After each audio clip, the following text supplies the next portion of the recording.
আমরা কতটুকু স্বাধীনতা পেয়েছি তাই বলবো। এটা হলো হাফেজ জাকির হোসেন।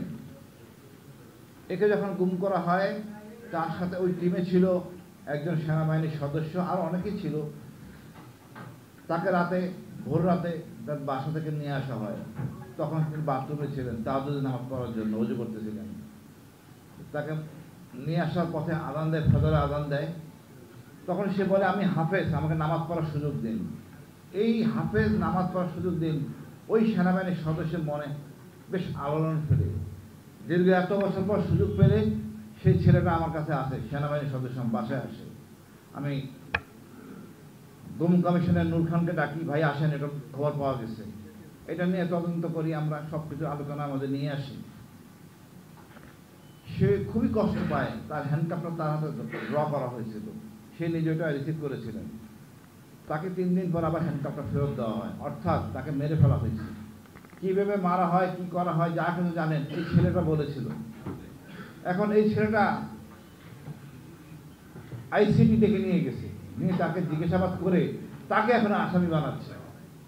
এখন যদি আমি তথ্যই পাচ্ছি না, আমাদের গোয়েন্দা সংস্থা কোনো তথ্য দিচ্ছে না, যারা দিচ্ছে তাদেরকে যদি আসামি বানাই, তাহলে তো আমরা আগাতে পারবো না। আমি তখন নূর খান ভাইকে গত পরশুদিন বললাম, ভাই কিছু একটা করেন, এটা কি ধরনের কাজ? আমাদের দায়িত্ববোধ আছে। কোনো তথ্য পাচ্ছে না কে কারে মারছে, যারা দিচ্ছে তাদেরকে আবার বিপদে ফেলতেছি আমরা। যে রাঘব বল ছিল সব তো ভারতে পলায় গেছে, আর যারা আছে বিশেষ সুবিধায় সাব জেলে আছে, আর অসংখ্য লোক এখন লুকায় আছে। আমাদের এখন আসলে কঠোর হইতে হবে। আমি আজকে যাদের সামনে কথা বলতেছি, আপনারা সবাই সাহসী। এই লোকদেরকে আরো সাহসী হইতে হবে। আমি বলবো, আমাদের মধ্যে সবচেয়ে বেশি বড় সাহসী হইল আবু সাইদরা, আর তারপরে যে কেউ থাকে সে হলো শুক্ররঞ্জন বালি। আমাদের সবাইকে শুক্ররঞ্জন বালির মতো কথা বলতে হবে।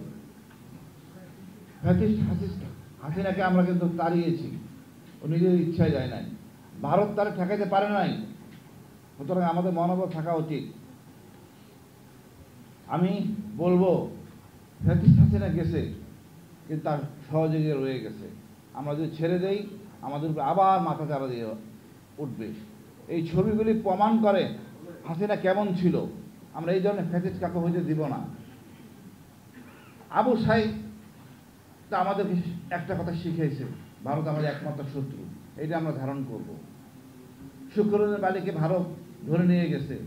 সারাদিন ভাই বলেন ভারতে ছিলেন, অর্থাৎ ভারত জড়িত, মোদী সরকার জড়িত।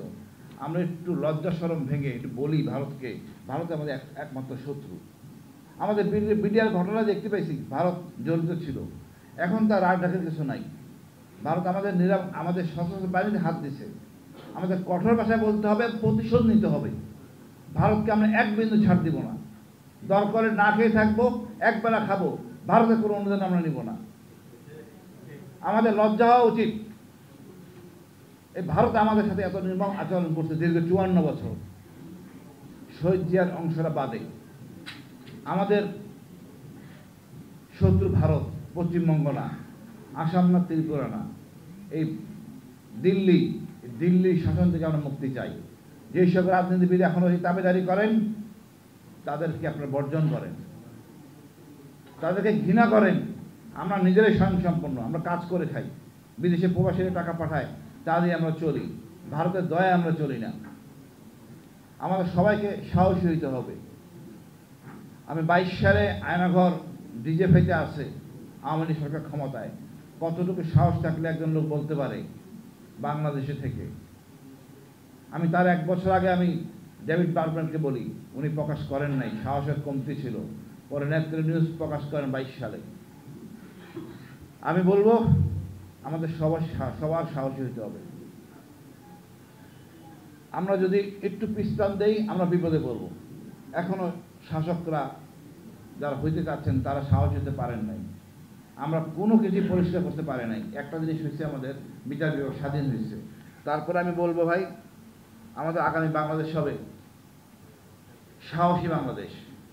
আমরা ভারতকে ঘৃণার চোখে দেখব, মা বাবাকে বাচ্চাকে শিখাবে ভারত আমাদের একমাত্র শত্রু। আপনি আপনার বন্ধুকে বলবেন ভারত আমাদের শত্রু। এই চেতনা, এই স্পিড নিয়ে আমরা বাঁচবো। আমি যাদের সাথে কথা বলতেছি আপনারা সবাই সাহসী, এটা গর্বের জায়গা। আমরা আরো সাহসী হব, অন্যদেরকে সাহসী বানাবো। ভিতর কোনো স্থান এই দেশে নাই।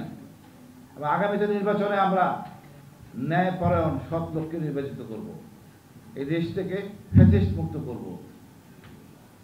আমি আপনাকে কষ্ট করে আমাদের এই বক্তব্যগুলি শোনার জন্য অশেষ ধন্যবাদ। আপনি মনে করবেন এই ভারত কিন্তু এইটাই স্বাধীনতা রক্ষা করে নাই। স্বাধীনতার পরে পার্বত্য